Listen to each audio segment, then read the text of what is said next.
everybody. So today we're going to talk about ginger, and the reason is that I saw an article online claiming that ginger is 10,000 times more potent than chemotherapy. And since I have worked with chemotherapy drugs, it caught my attention and I wanted to look more closely into it. So let's start with what is ginger. As most of you know, ginger is one of the most widely used spices and condiments in the Oriental countries, especially in India and China and Tibet. In those countries, they use ginger for a variety of diseases, from sore throat all the way to arthritis and hypertension. But when it comes to the anti-cancer properties of ginger, the only thing we want to remember is that it is because it contains gingerols, and anti-cancer properties of ginger is because of the gingerols that it contains. And the most abundant gingerols are 6, 8, and 10 gingerols. And this is what the research has shown. So let's go and see what the research has shown.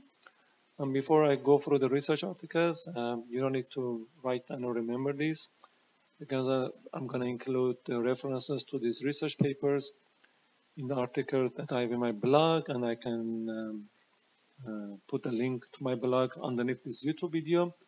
So in your leisure, you can go to my blog, find the article, go through the references, and verify everything that I'm presenting. So the first article here is the cancer preventive properties of ginger, and here in this, it claims that the anti-cancer properties of ginger is because of the presence of 6 gingerol, and the research shows that the 6 gingerol seems to be the most potent gingerol with anti-cancer properties. The next article is about the update on the chemopreventive effect of ginger and its phytochemicals. And here again, they've used a variety of assay methods, and it shows that ginger and its components, and with components meaning gingerols, have anti-cancer effect. And this article that I liked a lot, and the reason is that they've used a Cepheroid model. And the Cepheroid model is more like a real-life model. It kind of mimics the body. And here in this study, they showed that 6 gingerol has pretty amazing anti-cancer properties, which verifies the results from the other studies. And this one is a very extensive study about the anti-cancer properties of ginger for prostate cancer. And here on the right-hand side, there's a lot of references that you can take your time and read, and it's pretty informative.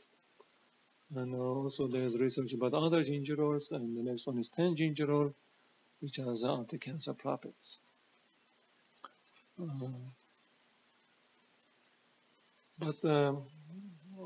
How to consume ginger? And here is I think the difference between me and the rest of the people is that there's a lot of articles online when they copy each other, and it's got computer-generated articles, and that's the difference between me and the other ones, because as you can see, I'm not a computer, and you can hear my accent.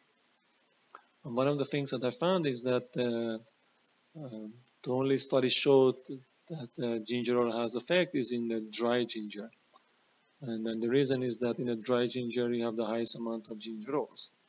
But again, online, there's a lot of articles and blog pages and websites about the cooked ginger or ginger tea. And I was trying to find the research to verify that cooked or boiled ginger or ginger tea does help with cancer, but I could not find any solid research. I'm not saying that it's not effective. All I'm saying, I could not find any research to back up the boiled ginger or ginger teas. The next question is, of course, how much ginger do we need to eat? And I've tried my best to find the dose, and I could not find any well-established or agreed upon dose. And only thing I could find was a study in the prostate cancer that I showed previously.